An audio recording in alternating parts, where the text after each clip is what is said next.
welcome to Faithbook Friday and the month of June. Now, normally at this point, I would be saying something about our series for this month, but we are going to continue on with our Beatitudes. These are lessons that we are learning from Proverbs 31. Now, during the month of May, we talked all about women. We talked about Esther being a blessing to others, Ruth, a delightful worker, Deborah, a time manager, Priscilla, a teacher, and Rahab, who was challenged and affirmed by God. So we talked about all of those women. But in the month of June, I wanted us to talk about some men who exhibit some of these characteristics from Proverbs 31. Now, I purposefully decided not to focus on mothers in May and fathers in June because of two reasons. Everybody is not a mother or a father. Everybody does not have a good mother or father who has taught them about God and to love God and things of spiritual nature. So I don't want to make people feel like they can't identify with these lessons because of that background. But I do want you all to understand that God is a kind, caring, loving, but righteous Father. And He is the one that we can rely on when everybody else in the world lets us down. So during the month of June, I want to be looking at men who exhibited wonderful godly characteristics. And I do hope that in your life you have had women and men who have shown you God's ways through their example and through their actions. Now, our male Beatitude people are going to go on this side of the page. And you see I did these in 4x4 pockets just so I would have them all on one page. And then the men will be on this page. And I titled it Proverbs 31 here because these are characteristics that I need to remind myself of. These are attitudes that I need to be encouraging and growing in my own life. So let's continue on with our Beatitudes, looking at Proverbs 31. Now, we did discuss the fact that these Proverbs were written by a mother to King Lemuel. And some scholars believe that that is another name for Solomon. Maybe, maybe not. But regardless of that, we know that this woman wrote to her son telling him the kind of wife he needed to look for. And scholars also say that in some Jewish families that this was kind of a catechism. This was something that Jewish children would learn and memorize, so it would help them to find a mate in life or to help them be the right kind of mate in life. So we are going to be looking at some male people who exhibit some of these Beatitudes. Now, our first one for June is going to be in Proverbs 31, verses 14 through 19, and then verse 27. She is like the merchant ships, bringing her food from afar. She gets up while it is still night. She provides food for her family and portions for her female servants. She considers a field and buys it out of her earnings. She plants a vineyard. She sets about her work vigorously. Her arms are strong for her tasks. She sees that her trading is profitable, and her lamp does not go out at night. In her hand she holds the distaff and grasps the spindle with her fingers. And then down in verse 27, she watches over the affairs of her household and does not eat the bread of idleness. So these verses remind us of something that we need to cultivate in our lives, and that is to be balanced. Now, we learned that this person works hard. They bring in food, they look after their family, they provide for their servants in this day, but some of the people I know are business owners, and they provide for their workers. They consider their investments, and they do that wisely. They work hard at what they do. They're just very busy people, but they're balanced in that they watch over the affairs of their household and do not eat the bread of idleness.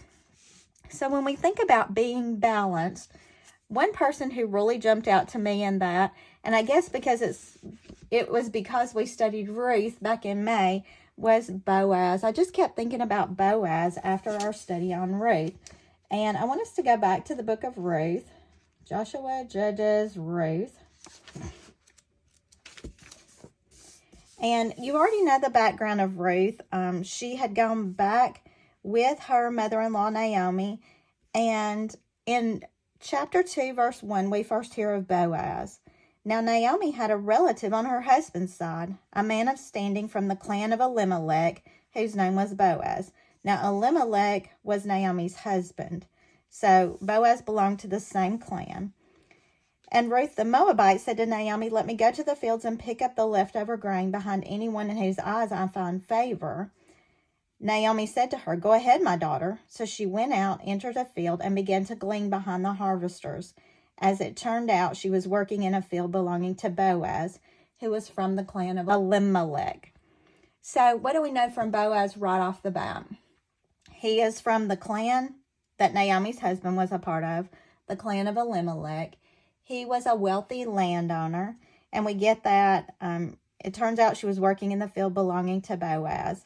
Now, I love this, starting in verse 4. Boaz arrived from Bethlehem and greeted the harvesters. The Lord be with you. The Lord bless you, they answered. So immediately we find out that he is a good boss. He has come back from being in Bethlehem. He greets the workers. They greet him back. And the fact that it's written as with an exclamation point, now I'm sure that's my version, leads me to believe they were excited to see him. And I love this in verse 5.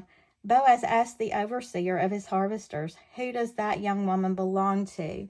So Boaz comes back into town. He greets his workers, and he immediately notices that there is someone new among his group. How many bosses would even notice that somebody new has come in and has started working? So the overseer tells Boaz who she is and that she's asked to glean behind the harvesters. And Boaz comes to Ruth and talks to her. My daughter, listen to me. Don't go and glean in another field. Don't go away from here. Stay here with the women who work for me.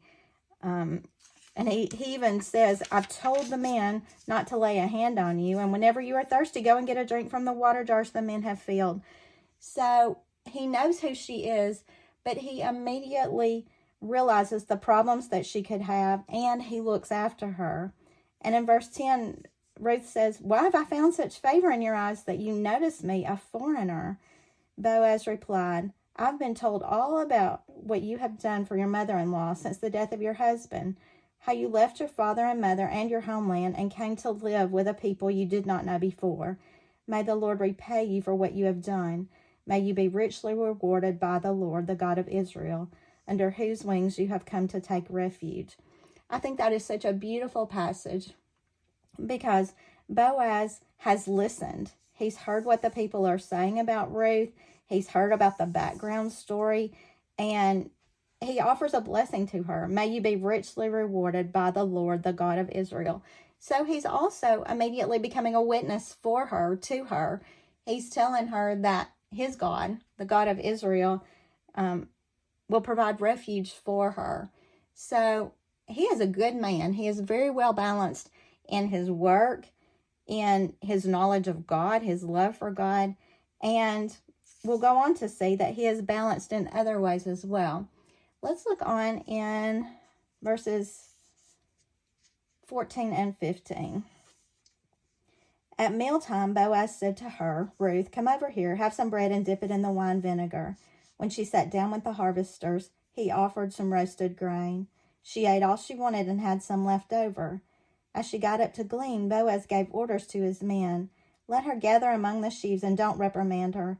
Even pull out some stalks for her from the bundles and leave them for her to pick up, and don't rebuke her. And we find out that Ruth gleaned even until the night. She went home with all that she had, and she told Naomi that she was working with Boaz. And Naomi says, the Lord bless him. He has not stopped showing his kindness to the living and the dead. He is one of our guardian redeemers.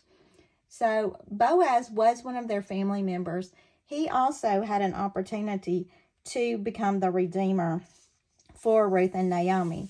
Now we find out in chapter 3 that Naomi convinces Ruth to go and lie down at his feet. And this is an act of submission on Ruth's part. This was something that would have been her asking for his redemption, asking him to look after her and Naomi. And she says to Boaz, I'm your servant Ruth. Spread the corner of your garment over me, since you are a guardian redeemer of our family. So she recognized his importance to her survival and the survival of Naomi. And Boaz replies, "The Lord bless you, my daughter. This kindness is greater than that which you showed earlier. You have not run after the younger men, whether rich or poor. And now, my daughter, don't be afraid. I will do for you all that you ask. All the people of my town know that you are a woman of noble character." So Boaz has recognized his part as the family redeemer. He's also recognized in Ruth the godliness in her. Even though she was a Moabite woman, she has come in, she has worked hard, and she has trusted the Lord. Now, he lets her stay there until morning, and then it says that he got up before anyone could be recognized and said, "No one must know that a woman came to the threshing floor." So even though he's a businessman, even though he is a man, he is protecting her from what other people might say about her. So he's taking care of her even then. He is aware of his job as the kinsman redeemer. He is aware of Ruth's standing as a Moabite. He's aware of his role as a businessman, that he still has a business to run, and he wants people to think well of her. And he is providing everything that Ruth and Naomi need at that point. Now, as we carry on in this story in chapter 4, we find that Boaz goes to the gate, and there he finds the guardian redeemer that is closer in line than he is. And so Boaz takes him, he takes the elders of the town, and they sit down, and Boaz tells him all about Ruth and Naomi, and the fact that this man could marry Ruth because he is the closer relative. And he says, "I want to bring this to your attention." And the man immediately says, "I will redeem it." Boaz goes on to tell him, "Hey, when you get this property, you're going to get Ruth the Moabite, the dead man's widow, and you will have to maintain the name of the dead with his property." Now, this man, after a minute, says, "Then I can't redeem it because that would mess up my own estate." He is not a family man. He is looking out for himself. And he tells Boaz, "You redeem it yourself. I can't do it." So they legalize that transaction. Boaz announces, "Today you are witnesses that I have bought from Naomi all the property of Elimelech, Chilion, and Mahlon. I have also acquired Ruth the Moabite, Mahlon's widow, as my wife, in order to maintain the name of the dead with his property, so that his name will not disappear among his family or from his hometown. Today you are witnesses." And the elders at the gate say that we are witnesses. I think this is a beautiful passage because Boaz is kind of a type of Jesus. He redeems someone who is really unworthy. In some way, she probably was unlovable because she was a Moabite. She was obviously not from the Israelite group, but he redeemed her anyway. He redeemed her out of her sinfulness, out of her need, just like Jesus did for us. So I think he's a beautiful example of being balanced. He was a great businessman. He was a great family man in the end, and he loved God. And he showed that in his dealings with other people. Now, even though he was a businessman, he didn't forget his family duties. And Boaz took Ruth, and she became his wife. And it goes on to say that Ruth had a baby. That baby's name was Obed. Obed was the father of Jesse, and Jesse was the father of David. Now remember, we looked in Matthew at the lineage, and we discovered that Ruth was mentioned in the lineage. Here we have Boaz listed as the father of Obed, who eventually led to David, who eventually led to Jesus. So we see that Boaz was a man who was very balanced, as we learn about in Proverbs 31, someone who looked after the family, the welfare of his workers, his business, but who trusted God in all things. So our point for today is to be balanced, and Boaz is our example of that. And I just put 2:1 there because that's where it kind of gets started, but there's so much more about Boaz through the book of Ruth, and I would encourage you to take the time to read through all that. And the verse I pulled for that is from Ruth 4:14, and I didn't read that before, but it says, "The women said to Naomi, praise be to the Lord, who this day has not left you without a guardian redeemer. May he become famous throughout Israel. Blessed is the Lord, who has not left you without a redeemer. And that's what Boaz was, as a type of Christ for us. Christ was our redeemer, and God did not leave us without a redeemer. He knew that in our sinfulness we would need that ultimate sacrifice, that perfect sinless sacrifice to take our place. And God gave us that redeemer. Now this I need to turn upside down. So when I flip it, it reads right side up. And then I'm going to put that in my little 4x4 pocket. Now there will only be 4 of these to stack when we do these lessons. But I did also make one more picture of that, because I just think over and over how God didn't leave us without hope. God always had a plan to provide a redeemer for us. And I hear some people say, oh, well, that was God's plan B. It was never his plan B, because he knew what sinful people we would be. He knew that we would cause great grief for him in our sinfulness. God always had a plan for a redeemer. And he showed us that over and over, even in these lessons of humans who redeemed other people the way that they could. So God has not left us without a redeemer. And we find that in the story of Boaz. When Boaz is balanced, he's balanced in his love for God, in his love for family, and his business, the work that he does. So, until I see you next time, remember that every page tells his story.